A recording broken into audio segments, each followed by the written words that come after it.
Strangers are floating over my bedroom every weekend. In a chairlift the HOA built over my roof without asking me. Not a ski resort.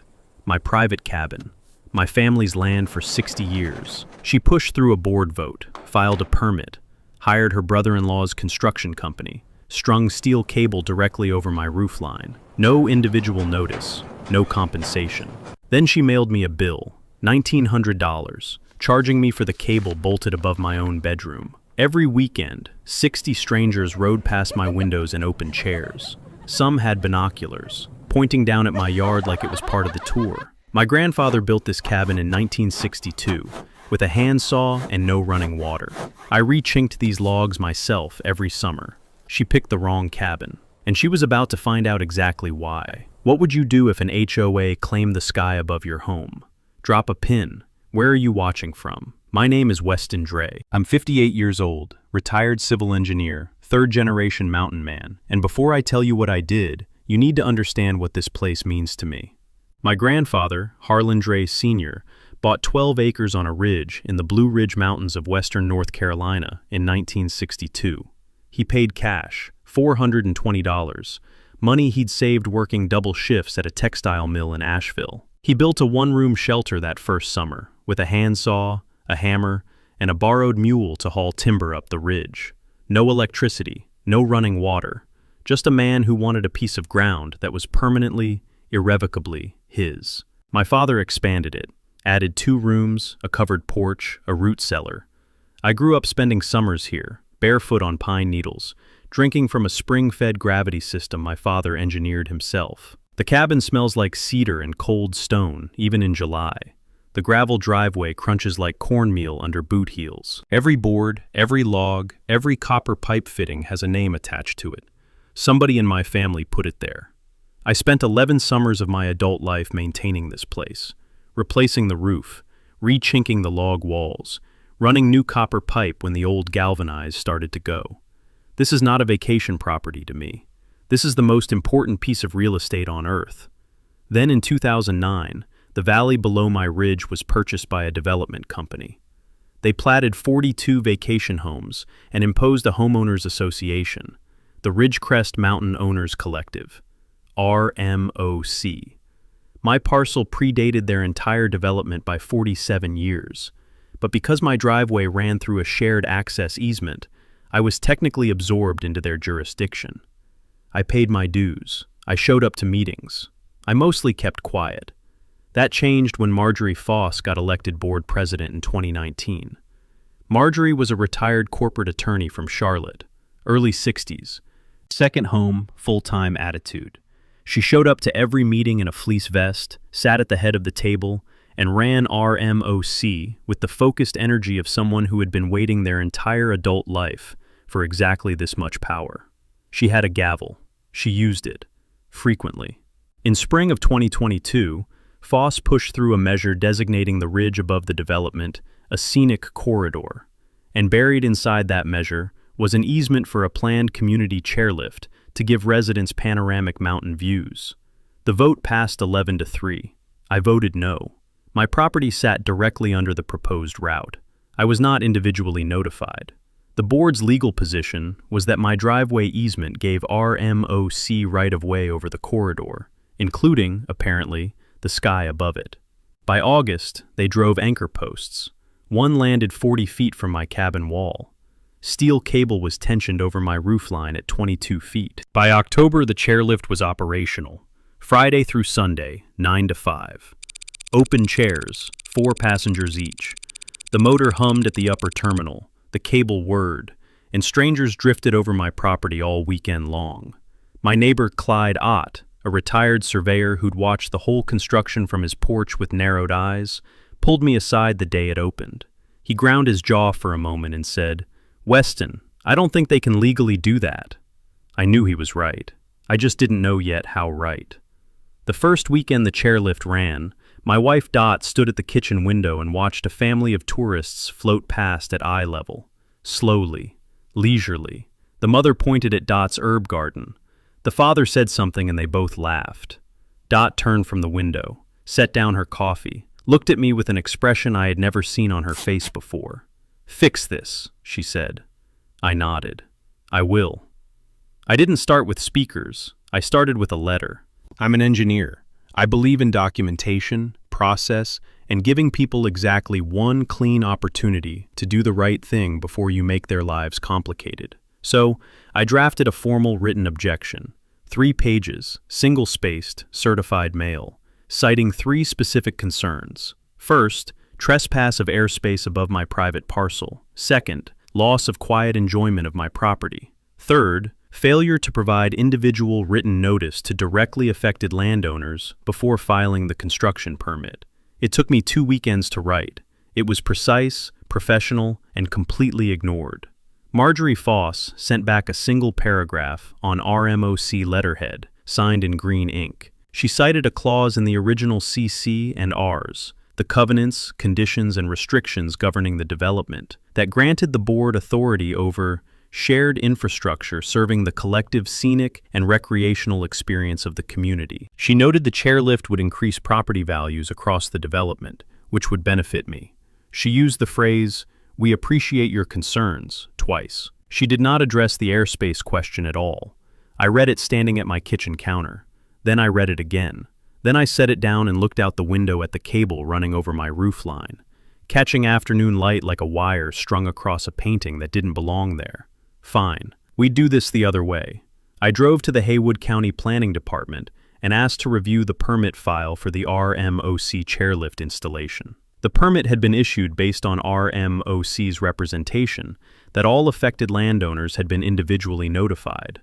I had never received formal written notification, not a letter, not a phone call, not a knock on the door. The planning officer, a young woman named Talia, maybe 30, who had the look of someone processing her 14th frustrating conversation of the week, pulled up the file, scrolled through it, and went very quiet for a moment. Then she looked at me over her computer screen and said, "Mr. Dray, I can see there's a discrepancy."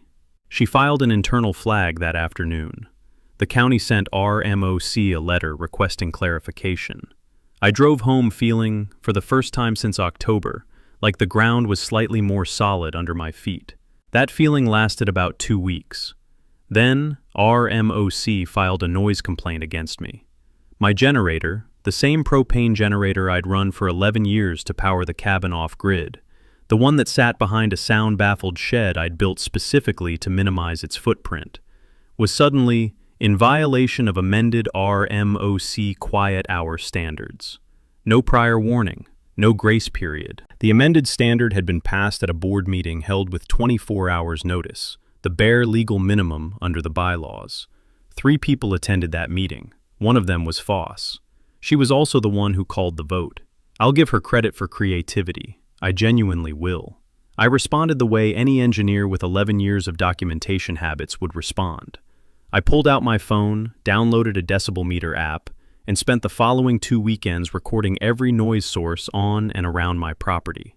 My generator, the chairlift motor at the upper terminal, the cable whir, the passengers talking as they passed overhead. I compiled the readings into a table, attached them to a formal written response, and submitted everything to the county alongside my objection to the noise complaint. The county put both items under review. 2 weeks later, the complaint against me was quietly dropped. The chairlift noise issue went into a filing cabinet, where I strongly suspected it would be useful later. Takeaway 1.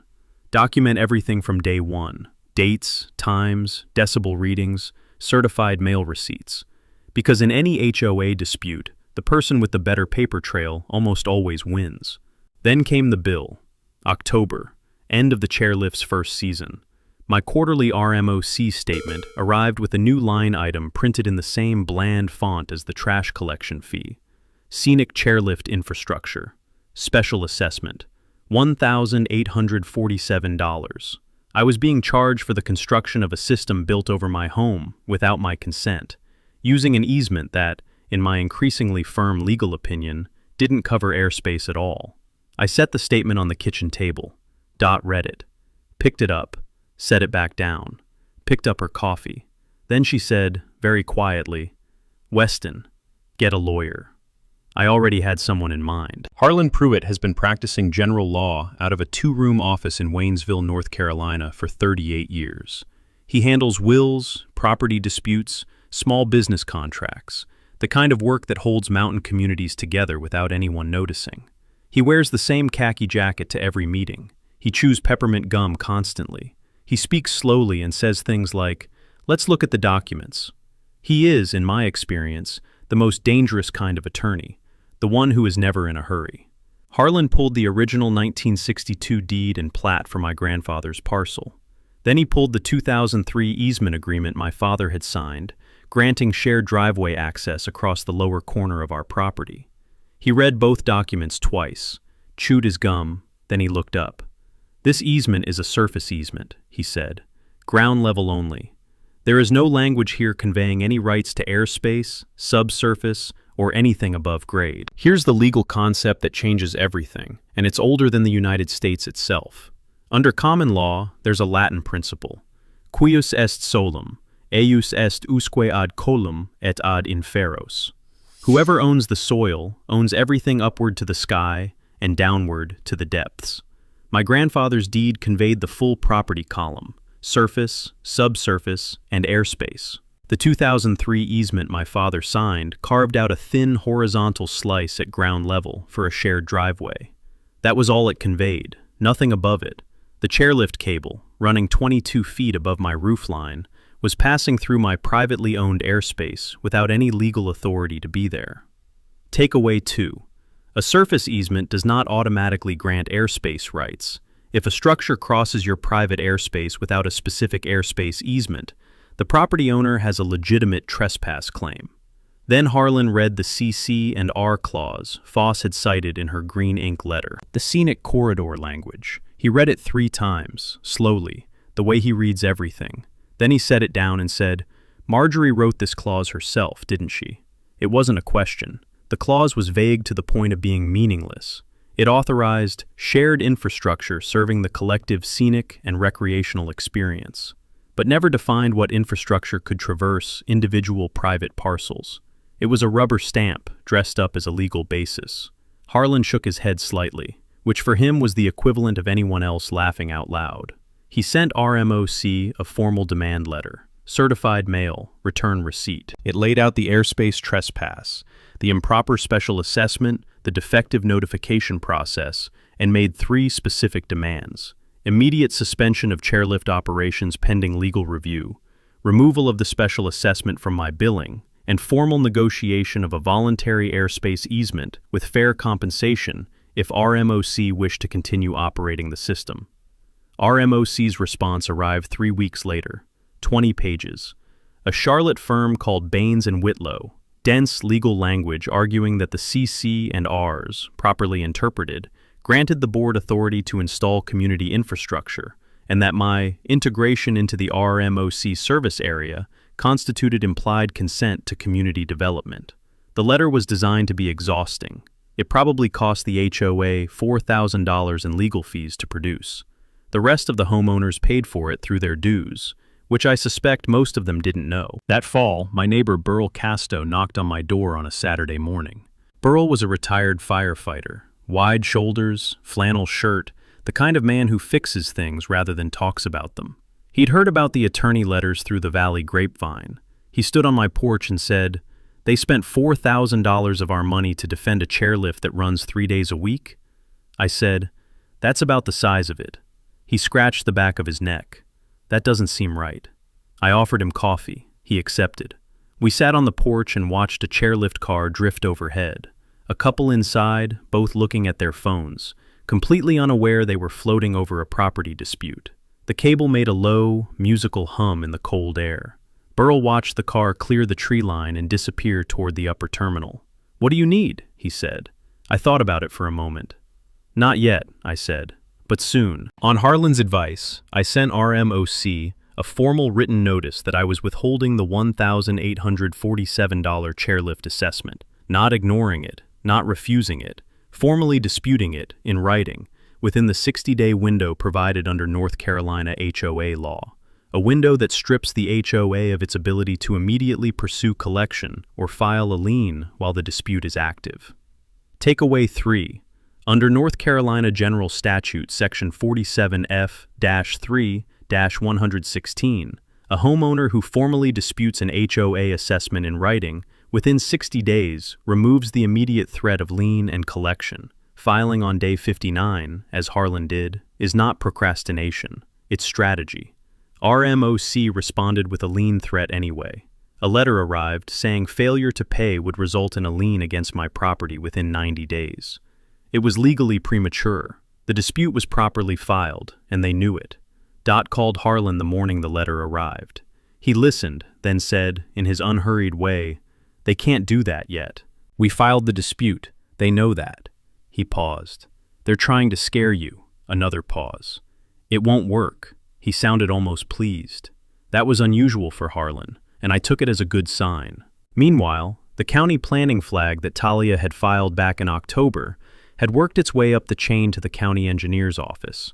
A new inquiry landed on RMOC's desk. The original permit application had listed 0 directly affected private parcels in the chairlift's path. My cabin was, demonstrably, in its path. This was a potential permit irregularity, the kind that triggers either a stop work order or a full permit amendment process requiring new public notice and individual notifications.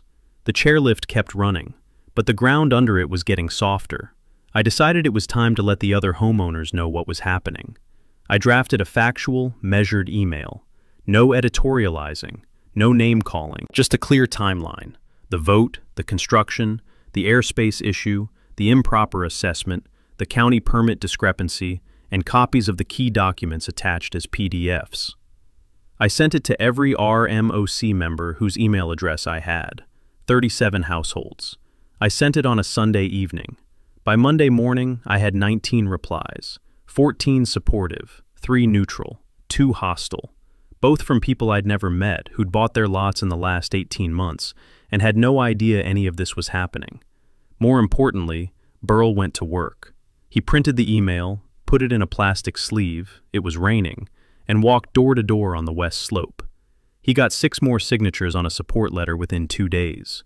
The smell of wet pine followed him home. A woman named Cecilia Vance, who'd owned a lot on the east slope for 12 years and had served 2 terms on the RMOC board before resigning in frustration, called me directly. "I've been waiting for someone to do this for 2 years, she said. "What do you need?" Foss responded to the email with her own message to the community list.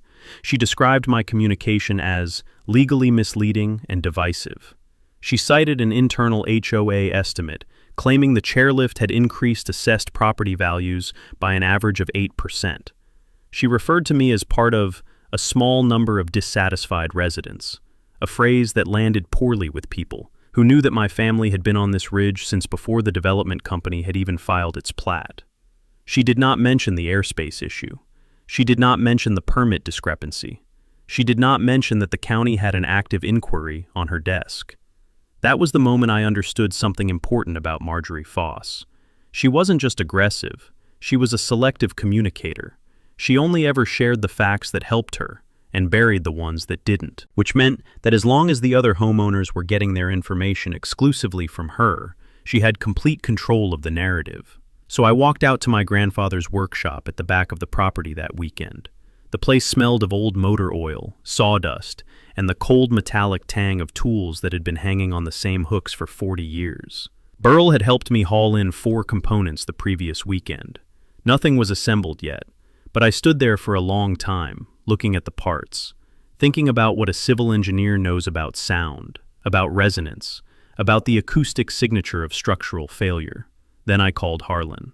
"I think it's time to be less quiet," I said. "I agree," he said. "Let's build the case." Harlan had filed a public records request with Haywood County for every document related to the RMOC chairlift permit, application, supporting materials, correspondence, and any internal county review notes. Standard procedure. These requests typically take 30 days. Ours came back in 14. 312 pages, delivered as a digital packet.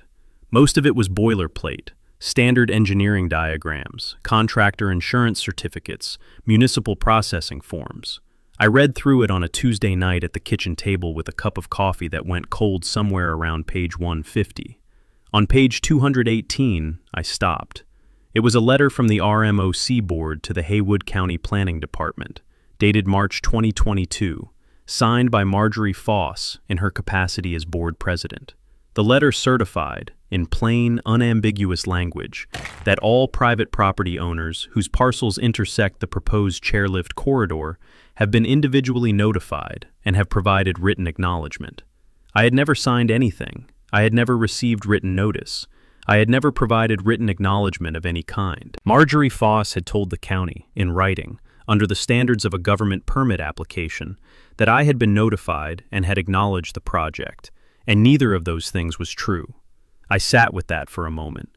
The fireplace was going. The cabin was warm. Outside, the chairlift cable was still and silver in the cold night. Then I kept reading.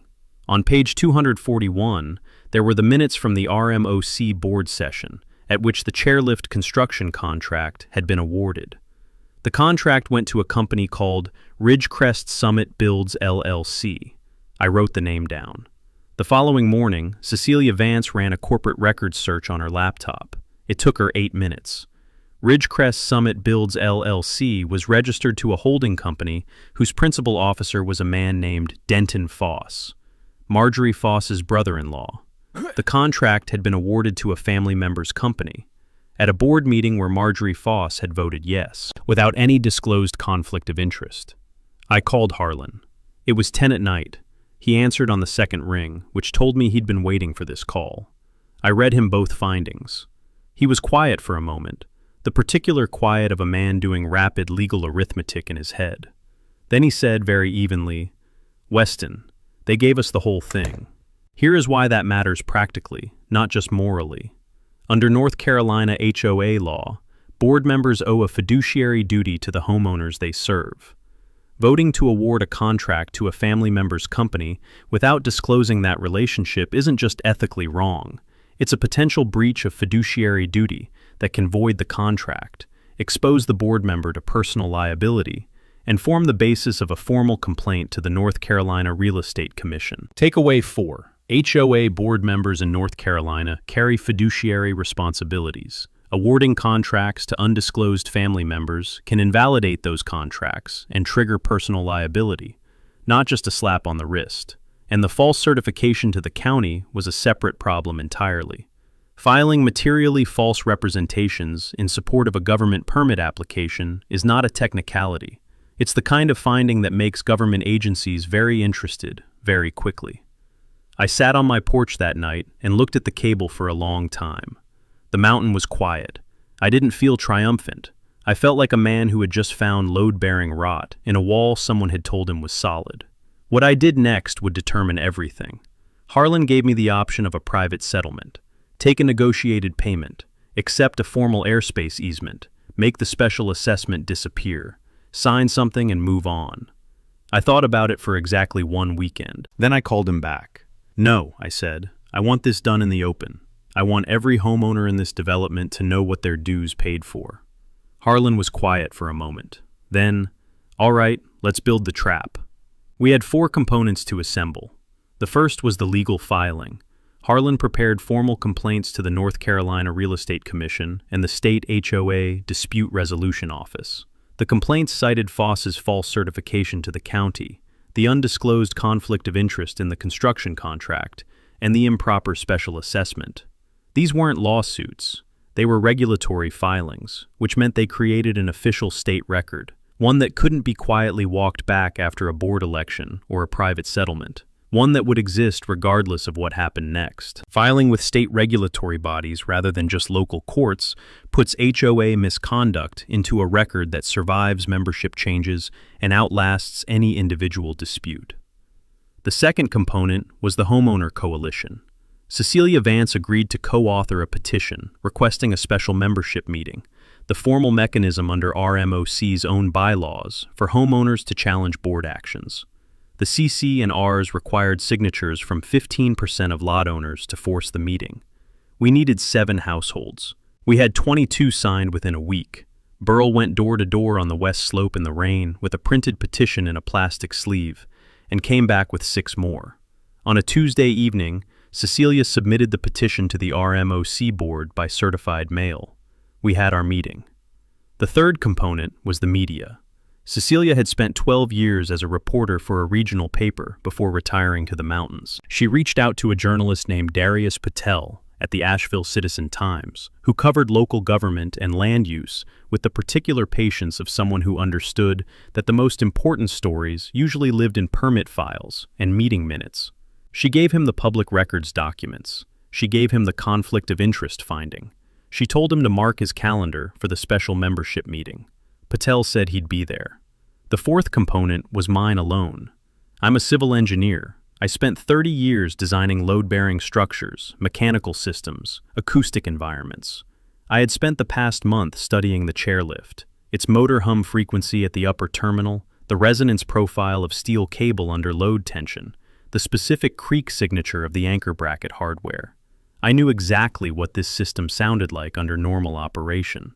More importantly, I knew what it would sound like if something were wrong. In my grandfather's workshop, smelling of sawdust, motor oil, and decades of honest work, I assembled a system of 4 weatherproof outdoor speakers, mounted discreetly under the cabin eaves, wired to a small amplifier, and a laptop running audio sequencing software. The audio files I'd built were carefully layered from public domain engineering recordings. A low structural groan building in pitch, a sharp metallic pop like a bolt releasing under sheer stress, a sustained rising creak, then the specific harmonic signature of cable tension failing. The whole sequence ran 93 seconds. The critical technical details. The speakers were aimed directly upward, toward the cable, toward the passing chairs, not outward, toward neighbors. The volume was calibrated to match the chairlift's own operational noise level at 22 feet.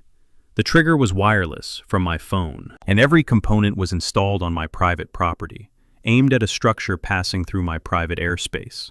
I had consulted with Harlan on the legal parameters. We were in carefully calculated gray zone territory. My speakers were on my land. They produced no more noise than the chairlift's own motor, and they were responding to a structure that had no legal right to be above my home in the first place. Burl would be positioned at the upper terminal on the day of the meeting with his wildlife camera. The good one. The one he used for bear monitoring, with the long-range microphone. Whatever happened, there would be footage. I stood in the workshop doorway on the last night of preparation and looked up at the cable in the moonlight. My dog Luther sat beside me, ears up, reading the night air for things I couldn't perceive. "Almost," I said. Luther wagged once and went inside. Foss found out about the petition within 48 hours. I don't know exactly how. The development has the gossip circulation of a small town, which is to say immediate and total. Her response was fast and, I'll admit, tactically intelligent. She called an emergency board session, 24 hours notice, the minimum allowed, and pushed through a motion to review and potentially amend the bylaw provisions governing special membership meetings. Specifically, she wanted to raise the signature threshold required to force a meeting from 15% to 25%, retroactively. While our petition was sitting on the board's desk, 3 board members voted yes, 2 voted no, 1 abstained and afterwards sent Cecilia a text that said simply, "I'm sorry, I felt pressured." Harlan filed an immediate objection with the HOA Dispute Resolution Office the following morning. His argument was clean. Amending a procedural bylaw in direct response to an active petition, with the evident purpose of defeating that petition, is textbook bad faith. And North Carolina courts have consistently held that retroactive bylaw changes cannot be applied to nullify a petition properly filed under the previous rules. The amendment was a paper tiger. Foss had spent political capital on a move that wasn't going to work, and Harlan's filing made sure the record reflected exactly what she'd tried to do. Then she went personal. Over the following week, Foss contacted at least 3 households who hadn't signed the petition, by phone, personally, not through official RMOC channels. She told them that I was attempting to expose the community to legal liability by challenging the chairlift. She implied I was trying to have the structure removed entirely, which would cost the HOA significant money and decrease property values. She framed my legal filings not as a homeowner exercising legitimate rights, but as a malicious attack on the community. It was a smart message, technically. It contained just enough truth to be plausible, and just enough distortion to be dangerous. But Foss had made a miscalculation. A retired schoolteacher named Verna Pell had a habit of recording her phone calls, 20 years of it, for personal reference, because her memory had gotten unreliable and she liked having a record. She recorded Foss's call. She listened to it again afterward, and somewhere in the middle of a paragraph about legal liability and property values, Foss had said, in the comfortable, candid tone of a private conversation, "Between us, the notification paperwork was a little thin. The lawyers are handling it." Verna listened to that part 3 times. Then she called Cecilia. "I'm sending you something," she said. That recording went into the file alongside the permit documents. Then Foss tried a different approach with me directly. A personal letter arrived at the cabin, hand-delivered, not on RMOC letterhead, no attorney copied. She offered to remove the special assessment, adjust the chairlift schedule to exclude Sunday mornings before 11, and provide me with a community liaison stipend of $3,000 per year. In exchange, I would drop all legal challenges and sign a non-disclosure agreement. I read it standing at my kitchen counter, handed it to Dot without saying anything. She read it, set it down, and said, "She's scared." I said, "I know." I texted Harlan. She just offered me an NDA. His reply took 40 seconds. "Don't sign a single word. That offer just told us everything we need to know about what she thinks her exposure is." I put the letter in the file folder with everything else and went out to the workshop. Meanwhile, Darius Patel called me on a Wednesday evening. He'd reviewed all the documents. He'd contacted Haywood County for comment. They'd confirmed the permit discrepancy was under active review. He asked me one question. "Is there going to be anything worth documenting at this special meeting?" I looked out the kitchen window at the cable over my roofline, silver in the early dark of a November evening. The chairlift was still. The anchor post sat 40 feet from my wall, solid in the cold ground. "Yeah," I said, "there is." He said he'd bring a photographer. I went back to the workshop. Luther followed me in and settled on the old rug by the door. I ran one final calibration on the speaker system: volume, trigger response, directional aim. Everything checked. I covered the equipment with a canvas drop cloth and turned off the light. The workshop smelled of motor oil and sawdust, and the particular cold of a mountain night coming through the gaps in the siding. It was almost time. The special membership meeting was set for a Sunday afternoon, 2 o'clock. The RMOC Community Center, a barn-style building at the valley floor with exposed timber beams and folding chairs that scraped the concrete floor when you moved them. Cecilia had drafted the agenda, a homeowner presentation on the chairlift's legal history, followed by a membership vote on whether to formally censure the current board and suspend chairlift operations pending independent legal review. 41 of the 42 property owners had confirmed attendance. The 42nd was Marjorie Foss, who responded via her attorney. 2 days before the meeting, Baines and Whitlow filed an emergency motion in Haywood County Superior Court seeking a temporary restraining order to block the meeting. Their argument was that the petition process had been procedurally defective, specifically that signatures had been collected informally rather than on the official RMOC petition form. It was filed at 4:30 on a Friday afternoon, a move clearly designed to cause maximum chaos with minimum time to respond. Harlan drove to the courthouse, filed a response in under 90 minutes, and got on the docket for a Saturday morning emergency hearing. He brought 3 items: the original CC and RS showing no requirement for an official form, proof every signature had been collected with proper notice of purpose, and the North Carolina appellate case establishing that retroactive bylaw amendments couldn't invalidate a valid petition.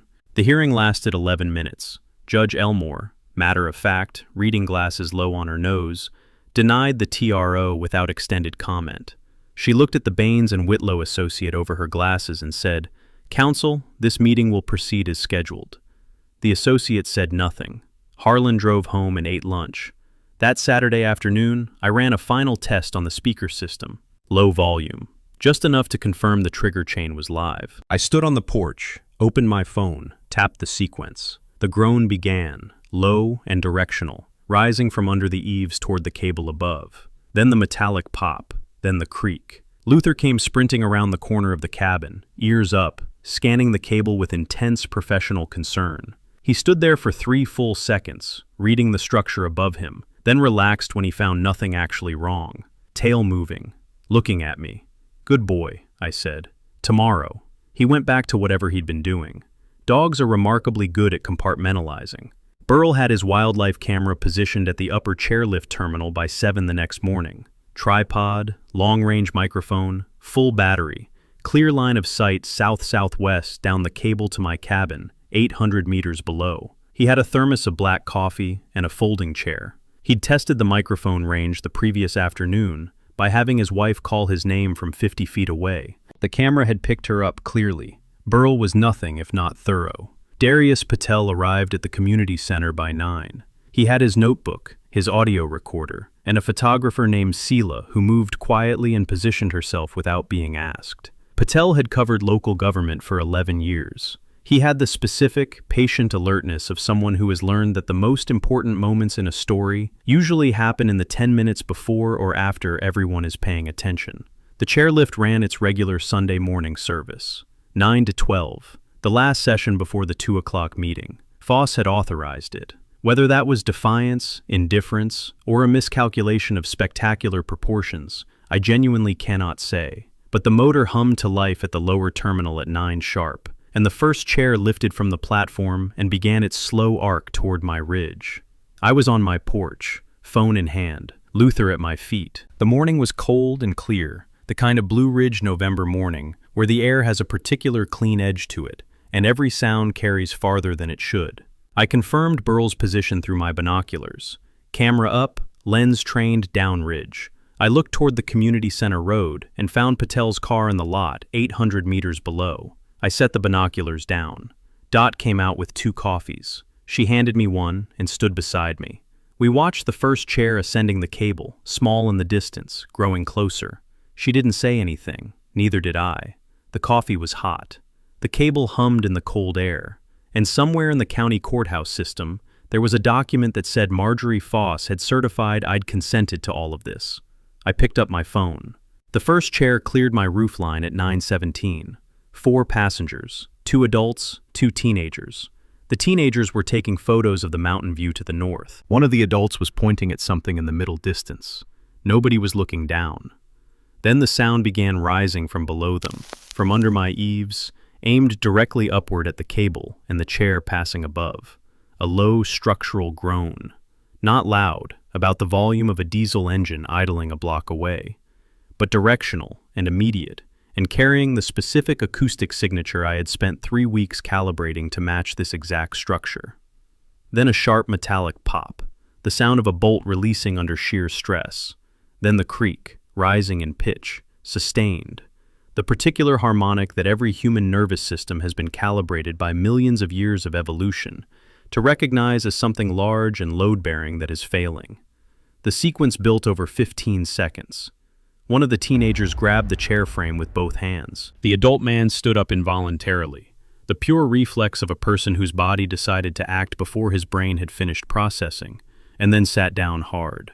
The woman said one word that Burl's microphone caught with perfect clarity from 800 meters away. Stop. The chair rocked from the sudden movement. It kept moving. Nothing had actually failed. No cable had snapped.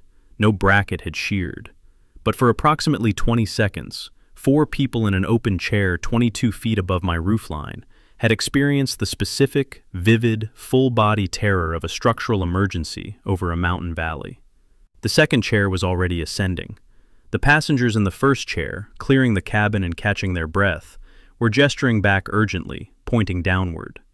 The lower terminal operator had his radio up before the first chair reached the midpoint. The motor cut. Both chairs stopped, swinging gently on the stationary cable in the November air. The lower terminal operator ran to the anchor post on my property line and began inspecting it. He found nothing wrong. He looked up at the cable. Normal tension. Normal hardware. He called the upper terminal. He called the main operator line. He followed every protocol he was supposed to follow, because he was a conscientious employee who had heard something that concerned him and responded correctly. RMOC suspended chairlift operations pending structural inspection. The chairs hung still over my ridge. The cable caught morning light. Burl called me at 9:24. I got all of it, he said. Every second. Come to the meeting, I said. By 2 o'clock, the community center was full in a way it had never been full before. every RMOC property owner. Some had brought neighbors from outside the development. Folding chairs were borrowed from the adjacent storage room and arranged in extra rows.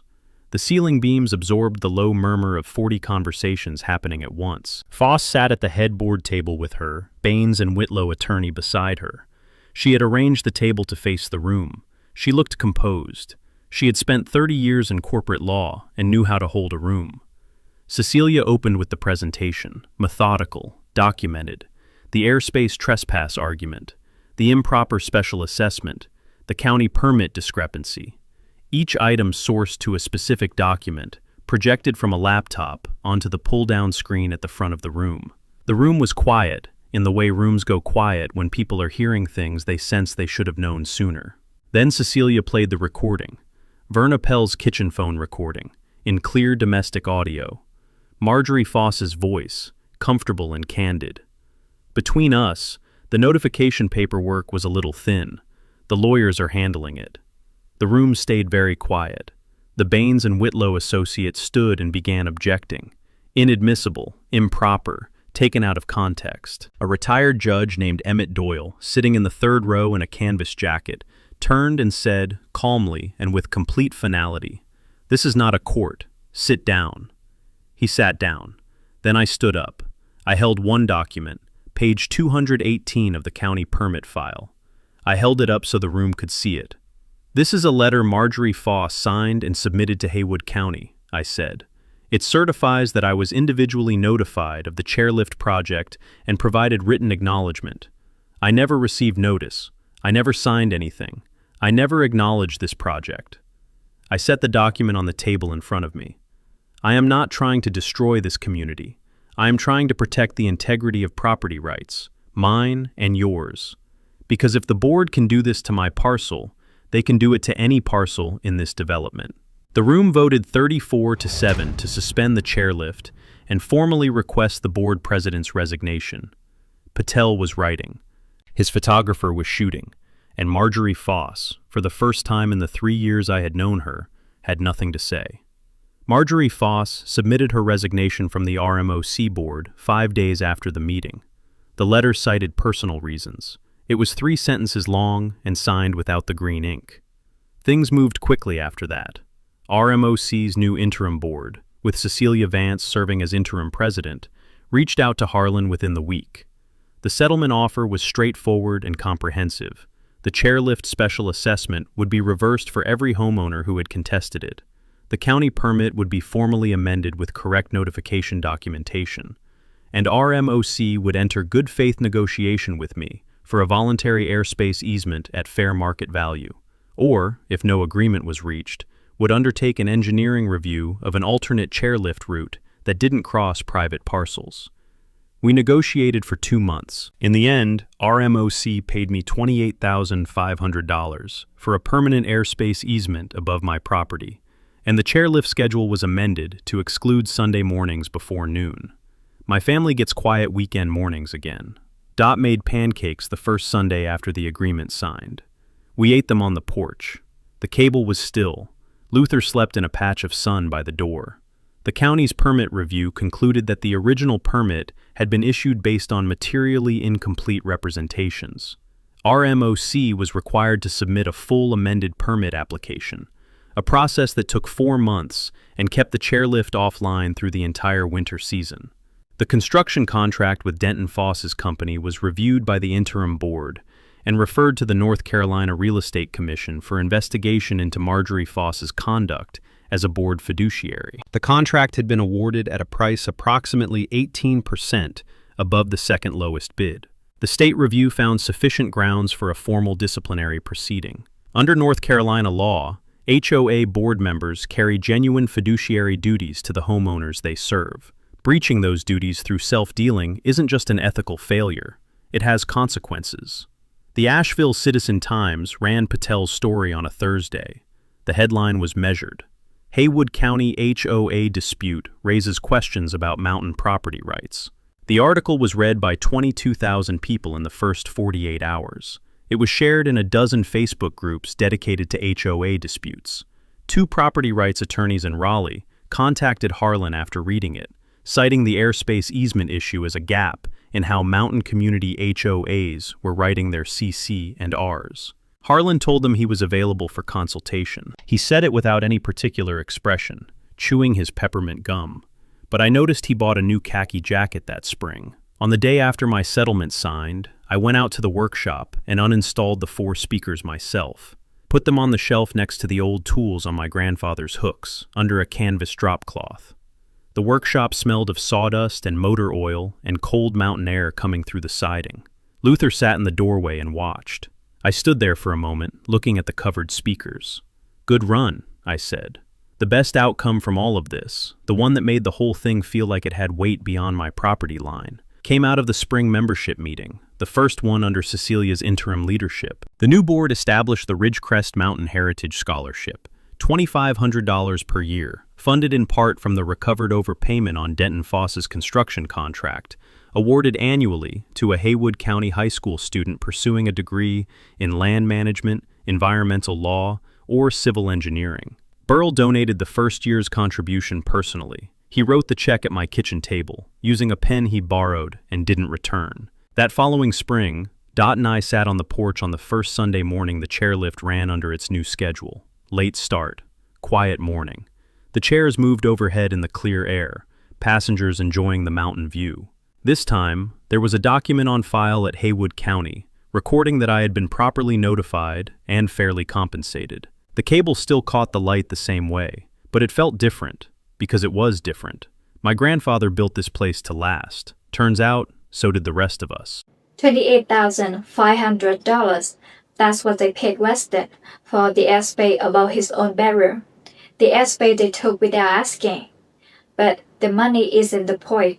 The point is page 218. One document sitting in a public records file the entire time.